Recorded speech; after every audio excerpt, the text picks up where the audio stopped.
Hello everyone. Today we are going to discuss about the Newton's second laws of rotation, which is also known as the fundamental equations of the dynamics of rotations. ठीक है, ये rotational dynamics का एक fundamental equations हम derive करेंगे। यहाँ हम derive करेंगे कि जो आपका टॉर्क होता है, ठीक है, टॉर्क किसी रिजिड बॉडी पर लगता है और उस रिजिड बॉडी का जो एंगुलर एक्सीलरेशंस है वो कैसे रिलेटेड है। इस चीज़ के डिस्कशन से पहले अगर आप यहाँ देख पा रहे हैं कि न्यूटन सेकेंड लॉ है और लीनियर मोशंस में जैसा कि न्यूटन सेकेंड लॉ कहता है कि अगर किसी भी बॉडी पे एक फोर्स एक्ट करता है या नंबर ऑफ फोर्सेस एक्ट करते हैं तो बॉडी किस डायरेक्शन में एक्सीलरेट होगा, जिस डायरेक्शन में रिजल्टेंट फोर्स एक्ट करेगा। सो हम ये कह सकते हैं कि लीनियर एक्सीलरेशंस के लिए रिजल्टेंट फोर्स नेसेसरी है, रिक्वायर्ड है। तो चलिए उसी तरह से क्या ऐसा कुछ रिलेशंस रोटेशनल मोशंस में भी अवेलेबल है कि नहीं, उसको हम लोग डिराइव करते हैं। और इसके लिए हम एज्यूम करते हैं कि हमारे पास कोई रिजिड बॉडी है इस शेप में, ठीक है, सम लाइक आप कोई भी शेप ले सकते हैं। मैं एज्यूम करता हूँ कि हमारे पास एक रिजिड बॉडी है और ये जो रिजिड बॉडी है it is made up of n numbers of particles. इसको कंटिन्यूअस पार्टिकल्स में नहीं मैं एज्यूम करके मैं मान रहा हूँ कि इसमें जो है वो n नंबर्स ऑफ पार्टिकल्स हैं, ठीक है, इसमें क्या है तो n नंबर्स ऑफ पार्टिकल्स है। और ये जो रिजिड बॉडी है ये रोटेट कर रहा है about a particular axis and here this axis is z axis। हमने माना कि ये z axis, ये जो axis है इस axis के about ये rigid body rotate कर रहा है, ठीक है। This is the axis of rotation and the rigid body is rotating in this way, ठीक है, like this। An axis of rotation is z axis, ठीक है। तो ये z axis हो गया। मैं x axis भी आपको यहाँ दिखा देता हूँ। This is my x axis and something like this, this is my y axis, okay, this is my y axis। मैं इस रिजिड बॉडी में जो पॉइंट ले रखा है n numbers of points masses है, मतलब n numbers of point particles है इस रिजिड बॉडी में। और रिजिड बॉडी की आप प्रॉपर्टी जानते हैं कि जब रिजिड बॉडी रोटेट करता है तो उस रिजिड बॉडी का हर एक पार्टिकल एक सर्कुलर पाथ को फॉलो करता है around the axis of rotation. वो जो सर्कुलर पाथ होता है, वो सर्कुलर प्लेन होता है, it is perpendicular to the axis of rotation. जैसे सपोज करिए कि आपके पास सपोज करिए पॉइंट कुछ ऐसा यहाँ पॉइंट है, ठीक है।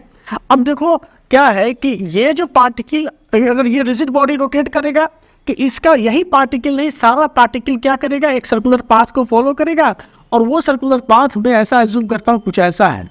अगर परफेक्शन ना आ पाए ड्राइंग में तो आप एज्यूम करके चलें, ठीक है। मैंने कहा कि जब ये रिजिड बॉडी रोटेट करेगा तो सर्कुलर पाथ कुछ ऐसा सर्कुलर पाथ बनेगा, ठीक है। तो ये जो पाथ है, ये जो ट्रेजेक्ट्री आप देख रहे हो, ये इस पार्टिकल का है। मैंने कहा कि सपोज करिए ये पार्टिकल फर्स्ट पार्टिकल मैंने माना, इसका मास मैं m1 मानता हूँ। मास क्या है इसका, m1 मास है। और ये जो पार्टिकल है ये जब बॉडी रोटेट करता है तो ये इस सर्कुलर ट्रेजेक्ट्री को फॉलो करता है। सिमिलरली सारे पार्टिकल्स भी सर्कुलर ट्रेजेक्ट्री ही फॉलो करेंगे। उनका जो मतलब सर्कुलर प्लेन होगा जिसमें वो रोटेट करेंगे वो परपेंडिकुलर टू दिस एक्सिस होगा। हम खासतौर पे फिलहाल इस पार्टिकल की बात करते हैं। अब इस पार्टिकल पे हम ऐसा एज्यूम करते हैं, let F be the force, let F1 be the force, the net force acting on particle of mass m1, ये जो m1 मास का पार्टिकल है मैं ऐसा मानता हूँ कि इस पे F1 फोर्स एक्ट कर रहा है, ठीक है। और इस F1 फोर्स को, ठीक है, मैं 3 कंपोनेंट में तोड़ लेता हूँ। एक कंपोनेंट है हमारा अलोंग द रेडियल डायरेक्शन। अब इस एक्सिस के रेडियल क्या डायरेक्शंस होगा, यहाँ सपोज करो कि ये पॉइंट जो है, ये जो लाइन है, this is the perpendicular distance of this particle from this axis of rotation, ठीक है। R1 is the perpendicular distance of this first particle from the axis of rotation. अब इस पार्टिकल पे जो नेट फोर्स तो F1 है, इसको मैं 3 कंपोनेंट में तोड़ लेता हूँ। इसमें एक कंपोनेंट हो गया along the tangent to the particle, ये रहा मेरा, मैं ऐसे शो करता हूँ, ये जो यहाँ इस पॉइंट पे है तो मैं ऐसे इसको कहा F1t, force on the particle 1 tangential direction में। दूसरा एक रेडियल कंपोनेंट हो गया दिस डायरेक्शन में, F1 radial component of the forces. और तीसरा, तो ये जो टेंजेंशियल कंपोनेंट है वो थोड़ा वर्टिकल दिख रहा है, इसको मैं ऐसा करता हूँ, दिस इज माई, ये वर्टिकल नहीं होना चाहिए था, ये ऐसा होना चाहिए, टेंजेंशियल टू द टेंजेंट क्या होगा, इस पॉइंट पर टेंजेंट ऐसा होगा, तो this will be the F1t, ठीक है, this will be the F1t tangential force, ठीक है, और this will be the force along the axis F1z, ठीक है, F1z, ठीक है। तो मैंने कहा कि इस पार्टिकल पे F1 नेट फोर्स लग रहा है। अब इस नेट फोर्सेस में मैं अभी एज्यूम कर रहा हूं कि इंटरनल और एक्सटर्नल दोनों फोर्सेस है। इंटरनल फोर्सेस हो गया कि ये पार्टिकल जो इस पार्टिकल पे फोर्स लगा रहा है, तो उसको हम लोग बोलेंगे इंटरनल फोर्सेस। तो इंटरनल फोर्सेस भी है इस नेट फोर्स में, और बाहर से जो एक्सटर्नल फोर्स लग रहा है वो भी है इस नेट फोर्स में। तो इस पार्टिकल पे लगने वाला जो फोर्स है F1, इसके 3 कंपोनेंट हो गए, एंड 3 कंपोनेंट्स आर, पहला हो गया आपको F1t tangential component of the force, tangential component, ठीक है। और दूसरा आपका कंपोनेंट हो गया F1r radial component of the force, radial component of force F1। और तीसरा हो गया F1z component of force along the axis. क्या चीज़ है ये? Component of force along axis, ठीक है। तो मैंने कहा कि इस पार्टिकल पे नेट फोर्स F1 ऐड कर रहा है, जिसका 3 कंपोनेंट होगा, F1r, F1t एंड F1z, ठीक है। अब देखो क्या चीज़ कि ये जो पार्टिकल जब ये बॉडी जब रोटेट करेगी, तो कहीं ना कहीं इस पॉइंट मास का जो m1 मास है, इसका डायरेक्शन ऑफ मोशन किधर है? इसका डायरेक्शन ऑफ मोशन क्या होगा? टेंजेंट टू द ट्रेजेक्ट्री, क्योंकि सर्कुलर पाथ में डायरेक्शन ऑफ मोशन क्या होता है? कोई भी बॉडी अगर सर्कुलर पाथ को फॉलो करती है तो किसी भी मूवमेंट पे जो उसका वेलोसिटी का डायरेक्शन होता है वो क्या होता है? Tangent to that path. यहाँ पे क्या होगा? टेंजेंट होता है, ठीक है। तो उसी तरह से डायरेक्शन ऑफ मोशन क्या होगा? टेंजेंट टू द पाथ होगा। तो अल्टीमेटली मोशन जो है, ये बॉडी जो है वो टेंजेंशियल पाथ्स के अलॉन्ग मोशन कर रही है। तो मैं न्यूटन सेकेंड लॉ अगर अप्लाई करता हूँ, applying the Newton second law along the tangential direction, तो मैं क्या लिखूंगा? मैं लिख सकता हूँ कि F1t force along the tangential direction and this is equal to mass m1 of mass of the particle 1 into tangential acceleration of the particle a1t। ये जो टेंजेंशियल एक्सेलरेशन है वो क्या है? ये लीनियर एक्सेलरेशन है। क्या है ये? लीनियर एक्सेलरेशन है with respect to the axis of rotation. तो ये जो a1t है लीनियर एक्सेलरेशन है। तो अब आप बताइए जरा सा कि a1t होता क्या है? Linear acceleration is nothing but, तो आपको पता है कि ये होता है dv/dt, rate of change in the speed. देखो सर्कुलर मोशन में हम लोगों ने एक बड़ा इंपॉर्टेंट कंसेप्ट पढ़ा कि जब पार्टिकल सर्कुलर पाथ को फॉलो करता है तो उसके पास 2 फोर्सेस उस पर एक्ट करते हैं, ठीक है। एक फोर्सेस जो होते हैं वो टेंजेंशियल टू द पाथ होते हैं, और एक फोर्सेस नॉर्मल टू द। ये जो नॉर्मल कंपोनेंट होता है वो क्या करता है? इस ऑब्जेक्ट के डायरेक्शन ऑफ मोशन, मतलब वेलोसिटी के डायरेक्शन को मॉडिफाई करने के लिए ज़रूरी होता है। इसको हम लोग बोलते हैं सेंट्रीपिटल फोर्स, सेंट्रीपिटल फोर्स। और टेंजेंशियल फोर्स क्या करता है? तो इसके लीनियर वेलोसिटी को बढ़ाता है, मतलब इसका dv/dt जो होता है इसके लीनियर वेलोसिटी को बढ़ाता है, मतलब सर्कुलर पाथ के अलॉन्ग इसको एक एक्सीलरेशन देता है, ठीक है। तो उसी तरह से मैं कह रहा हूँ कि tangential acceleration is equal to what? तो rate of change in the speed along the path dv/dt। और आप जानते हैं कि जो v होता है, v is equal to omega into r होता है। ठीक है, ये रिलेशंस आपने पढ़ रखा नहीं पढ़ा तो मेरा पिछला वीडियो सर्कुलर मोशन पे जाकर जो है वो इसको जा करके देखिए। अब अगर v equal to omega R होता है, इसको जब आप इसमें सब्स्टिट्यूट करते हो तो क्या आता है, tangential acceleration is equal to D omega R by D T. ठीक है, और आर क्या है, जब ये पार्टिकल जब रोटेट करेगा, ये रिजिड बॉडी जब इस एक्सिस के अबाउट रोटेट करेगा तो इस पार्टिकल का जो सर्कुलर मोशन का रेडियस है वो तो R1 ही रहेगा। दैट्स वाई हम इसको लिख सकते हैं कि यहाँ से इसको R1 लेकर चलो, ओमेगा इंटू R1 होगा, क्योंकि हम पार्टिकल 1 को कंसीडर कर रहे हैं, तो इसीलिए R1 बाहर आ जाएगा और ये D omega by D T होगा, और D omega by D T क्या हो जाता है, अल्फा हो जाता है, एंगुलर एक्सेलरेशन हो जाता है।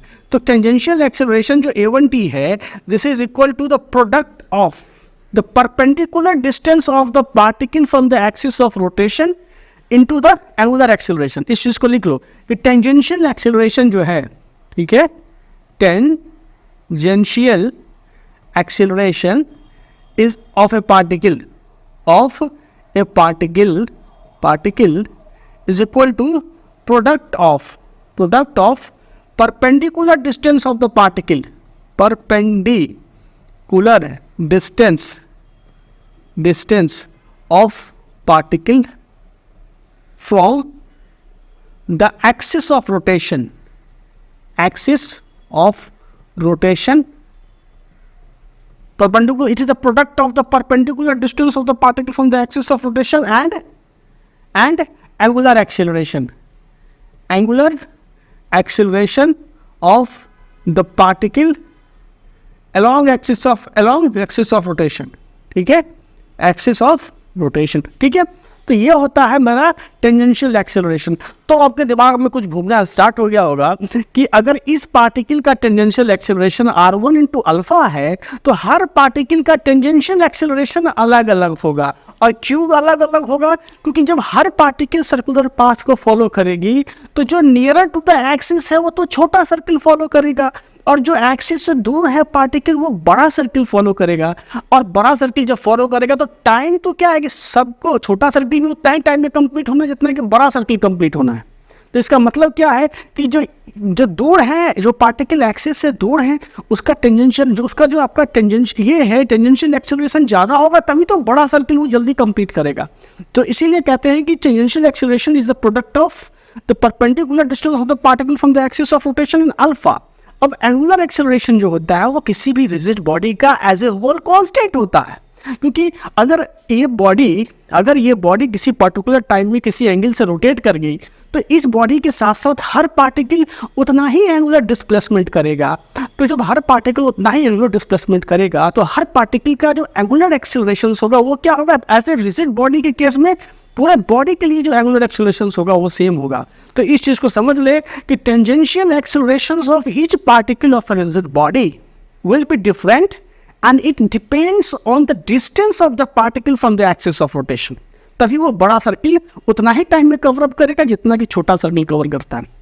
लेकिन जो आपका एंगुलर एक्सेलरेशन है of a rigid body as a whole, it is constant for the whole rigid body, क्योंकि रिजिड बॉडी के केस में क्या होता है कि वो रिजिड है, उसमें रिलेटिव डिस्प्लेसमेंट नहीं होता है पार्टिकल के बीच में।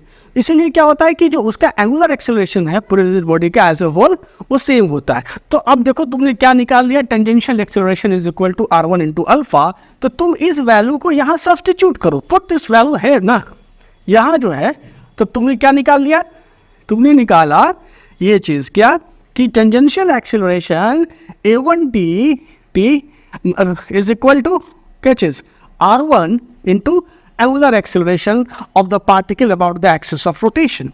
तो इसी तरह से तुम इस वैल्यू को जब पुट करोगे इसमें तो तुम लिख सकते हो M1 R1 इंटू अल्फा हो गया। अब बताओ एक चीज़ कि ये तो फोर्स की वैल्यू तुमने निकाल ली, टेंजेंशियल फोर्स की वैल्यू। अब टॉर्क तो क्या है, तीन कंपोनेंट ऑफ द फोर्सेस है। अब तीनों कंपोनेंट की वजह से इस एक्सिस के अबाउट क्या टॉर्क लगेगा, तो टेंजेंशियल कंपोनेंट की वजह से टॉर्क होगा।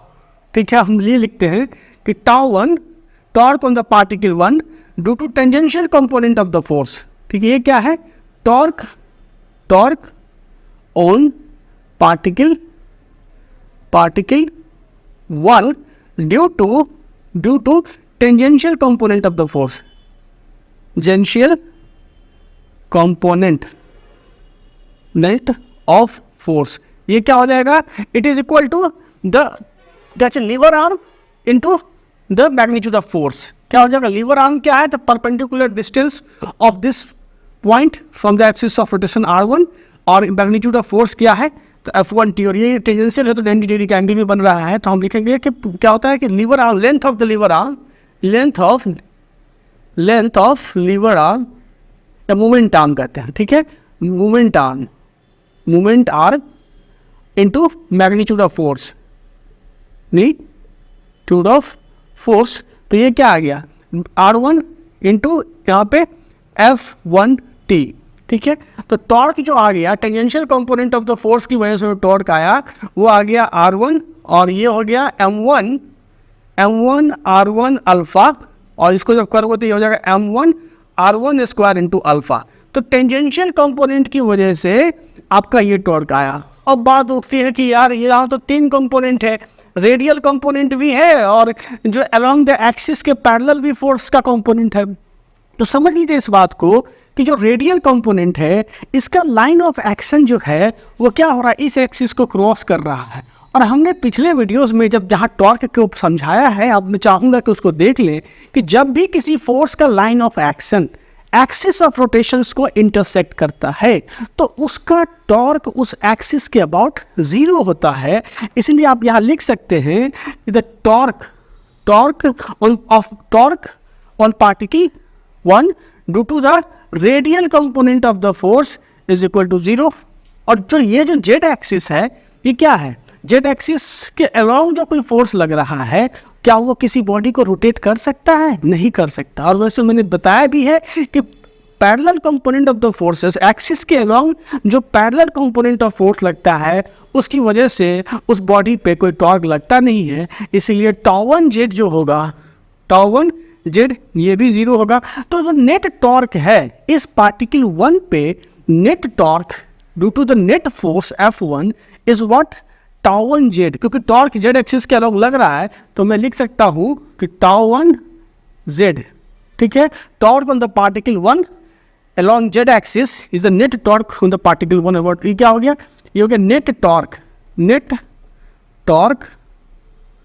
On particle 1 about z axis, about axis of rotation, वो क्या हो गया, this is equal to m1 r1 square into alpha. अब देखो ये जो बॉडी है ये तो n नंबर ऑफ पार्टिकल से बना हुआ है और n नंबर ऑफ पार्टिकल्स पे n number of forces act कर रहे होंगे। तो मैं लिखता हूँ कि टॉर्क, ठीक है, मैं लिखता हूँ कि net torque acting on the body, मैं लिख रहा हूँ net torque acting on the body acting on all the particle of the body, acting on all the particles of body, all the particle of body due to all the forces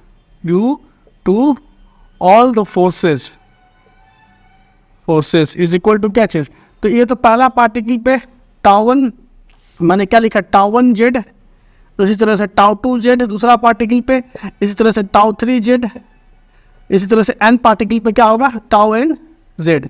और पहला particle पे लगा m1 r1 square into यहाँ पे क्या चीज alpha, ठीक है। तो r1 क्या है, r1 is the perpendicular distance of that particle from the axis of rotation. उसी तरह से जब दूसरा पार्टिकल पे करेंगे उसका मास m2 होगा और r2 जो होगा वो दूसरे पार्टिकल का परपेंडिकुलर डिस्टेंस होगा एक्सिस ऑफ रोटेशन से इंटू एंगुलर एक्सीलरेशन। इसी तरह से m3 और यहाँ पे r3 पे स्क्वायर इंटू यहाँ पे अल्फा, और इसी तरह से आप n पार्टिकल के लिए करोगे। तो जब इसको सम करोगे तो ये क्या आएगा, इसको जब सम करो तो एक्चुअली मैं सिग्मा ले लेता हूँ, यहाँ i से रिप्लेस करता हूँ और ये mi ri पे स्क्वायर इंटू यहाँ पे अल्फा आ रहा है। तो आपको क्या आया, आपको ये जो क्वांटिटीज है तो ये आ गया क्या चीज़, this is the total torque about z axis tau z, ठीक है। Total torque about z axis is m1 ri square alpha. तुम इसको लिख सकते हो कि जो टोटल टॉर्क जो है जेड एक्सिस के अबाउट, इसको तुम क्या लिख सकते हो, i into alpha. And where what is I? This I is equal to sigma I is equal to 1 to n mi into ri पे स्क्वायर. तो ये जो तुम देख रहे हो I, ये I क्या है? ये ही I है तुम्हारा मोमेंट ऑफ इनर्शिया. ये जो I है ये क्या है? This is the moment of inertia of this rigid body about this axis of rotation. Moment of inertia किसी पर्टिकुलर एक्सिस के अबाउट होता है, क्योंकि जैसे ही एक्सिस चेंज करोगे तो परपेंडिकुलर डिस्टेंस बदल जाएगा, इसीलिए एक्सिस तो मेंशन करना ज़रूरी ही है मोमेंट ऑफ इनर्शिया के साथ. ठीक है, तो तुमने क्या देखा कि torque, net torque acting on a body is equal to the product of the moment of inertia and angular acceleration. तो इसी तरह से तुम ये लिख सकते हो कि जो अल्फा है angular acceleration and this is equal to क्या चीज, तो टाउ जेड बाई आई. तो ये इक्वेशन कहीं ना कहीं ये कह रहा है कि एंगुलर एक्सेलरेशंस के लिए to have a finite angular acceleration of a rigid body we need to have the torque. We need to have the torque about the axis of rotation. अगर टॉर्क नहीं होगा तो या तो वो बॉडी रेस्ट में होगा और या नहीं तो कांस्टेंट एंगुलर वेलोसिटी से रोटेट कर रहा होगा. ठीक है, और यही है हमारा Newton second law of rotations, जिसको हम लोग fundamental equations of the dynamics of rotational motions भी कहते हैं.